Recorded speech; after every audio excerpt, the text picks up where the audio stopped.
can imagine the typical American house. 2 stories, white picket fence, and a green manicured lawn, just big enough for 2 kids and a dog. This is no hard task because we see this house every day. However, houses around the world are not like this in different cultures, and many people, what they would consider a home is not what we consider our house. Today we will look at 4 distinct regions. First we will travel to Europe, then to Asia to look at the different architectural styles, then we will travel south to Africa, and then last we will stop in Oceania to look at the different influences, both religiously and culturally, on architectural styles and the economic factors behind housing around the world. So join us as we go door to door, starting in Europe with Simeon. The continent of Europe is huge, consisting of 50 different countries. The countries are comparable to the states within the United States. Like, depending on which region you're from, the housing, depending on which region, so it can be very different in cultures and type of living as part of the different regions of Europe. So when you think of a typical European home, what usually comes to mind? Well, when I think of one, it's usually a castle, because those are mainly in Europe. According to the Living Concept website, lchouseplans.com, a typical European home is not a castle. The style of the house gets a lot of influence from castles in Europe, sharing many obvious qualities. Like a castle, the exterior is usually made of rock, such as brick or stucco material. This may have been due to the easy accessibility of rock during this time.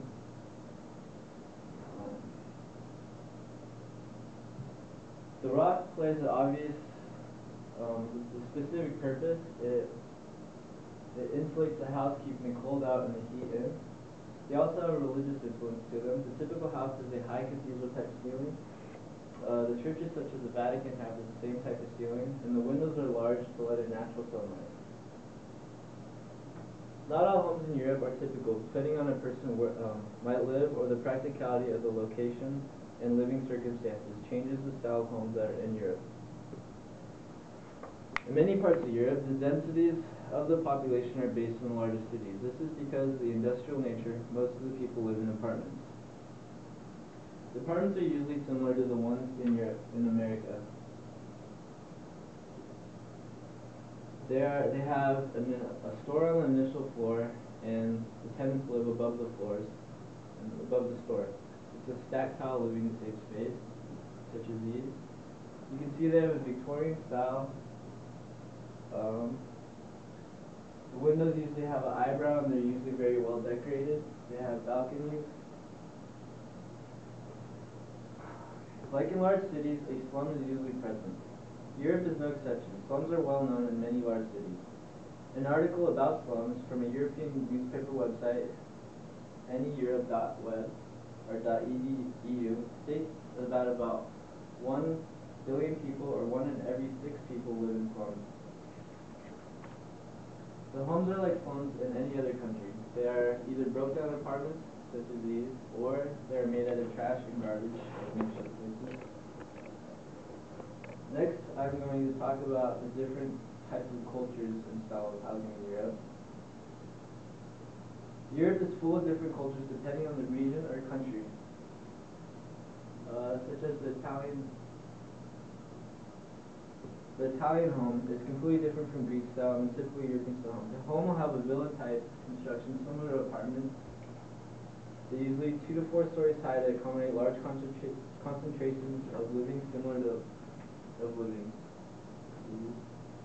They are very practical in design, being they can be made with many different types of material, and they're usually well decorated and colored with like pastel colors. Next is the Greek house. A Greek style house is made of brick or stone, and this is due to the architecture. They have pillars in the center in the living room, and they act as the family place. They're usually separated from female and male to distinguish the different types of a house, left and right.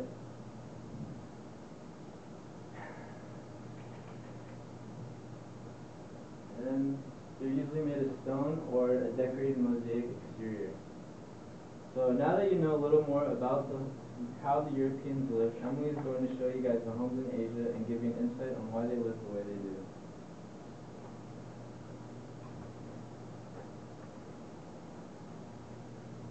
The Asian continent includes many varieties of architecture and culture. The Asian continent spans 1,721,200 square miles and includes a total of 24 countries. This results in a blending of many diverse cultures and religions. Global Education's website, globaleducation.edu, states that many Asian cultures have what is known as traditional housing, which reflect the environmental influences of the area. The style of housing also ranges geographically. Asian housing could either be a circular tent of a Mongol yurt or an underground cave in the uplands, or what is more commonly known as a neighborhood or hutong. Melvin Taft emphasizes in his 2005 article for the World Eye Journal, Religion's Influence on Architecture and Culture, the relevance of religious ideologies in Asian architecture. Hindu architecture in Southeast Asia exemplifies spirituality. Taft describes the purpose of a Hindu temple as an earthly residence for the cosmic deities. The structure of the temple embodies the complex cosmology which is prominent in Hinduism. On the other hand, Buddhist architecture in more Central Asia is a place of worship, meditation, and enlightenment. A Buddhist temple is placed along a stupa, or as Taft describes, a supreme sacred monument whose basic form is a solid dome crowned by a parasol. Although religious and environmental influences play a key role in the significance behind Asian architecture, the majority of architectural style is dominated by practicality. According to David Bloom, Patricia Craig, and Pia Malani in the book The Quality of Life in Rural Asia, published in 2001, there are currently 2.3 billion people living in rural Asia, which constitutes nearly 40% of the world's total population. The architecture of these houses is strictly functional. Oftentimes, the houses are raised with the first floor serving as living quarters and below serving as a barn or a shop. The dominating style across Asia serves the practical form. However, in Southeast Asia alone, 58% of its people live in slums, according to Stacey Wong's 2003 article, Poor Living Conditions in Asia, a Growing Issue. In such heavily populated conditions, housing turns from practical to unhealthy. The living conditions are referred to as slums today in Bombay, India. 55% of residents call it home. Bombay is home to Dohabari, pictured here, the largest slum in Asia, accommodating 52,000 families. As many as 18,000 people live in a square mile. With so many people living in such close quarters, people's health is at risk. The Maheen Creek, near Dohabari, is used for both urination and defecation, but is the city's nearest water source for many of its residents. The conditions of these slums is only expected to get worse in the coming years. Wong explains it will grow at an average rate of 2.4%. In Dohabari alone, that would mean 52,000 people would grow to 176,000 people. Overall, Asian housing serves a functional purpose, whether that be to represent religious ideologies or environmental influences, or to serve a practical use in a village, or to serve a more dire use in housing millions of people in dreadful conditions. Asian housing is very diverse. Now Catherine will discuss the influences on housing in Africa. Architecture throughout the continent of Africa is just as diverse as those around the entire world. As we move from Kenya to Nigeria and down to South Africa, we get an understanding for the architectural diversity throughout the continent. Let's start with Kenya. According to Anderson in her 1977 publishing of African Traditional Architecture, within its borders, Kenya probably contains a greater variety of housing forms than any other country of comparable size in the Third World. Today, Kenya has over 200 slums, one of which is Kibera. located just south of the country's capital, Nairobi. Families move here in hopes for a better paying job because the commute is shorter to the main city. The homes are no bigger than 100 square foot single room shacks built of flattened sheets of metal nailed together. More traditionally is the Maasai and Gala people.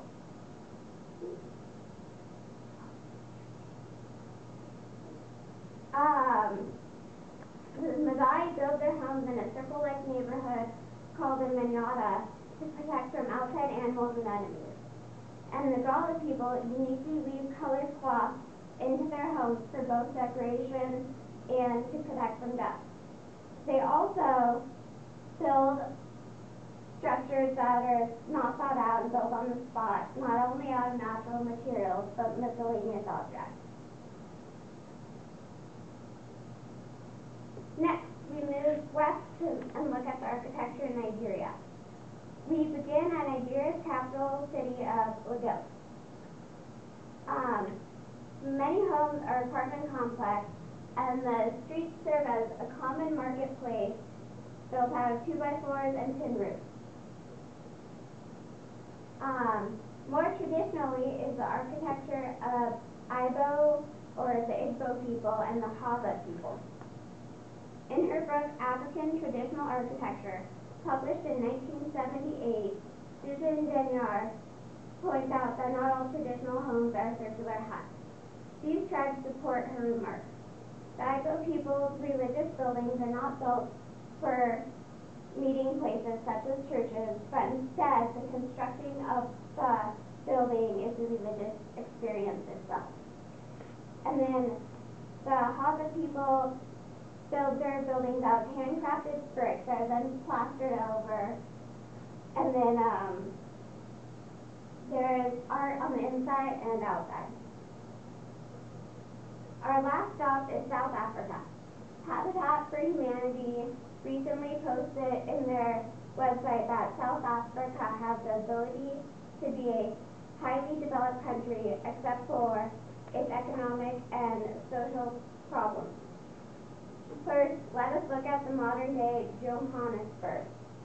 Initially, the city was built for gold mining, but now it resembles a typical western city with large skyscrapers and countless businesses.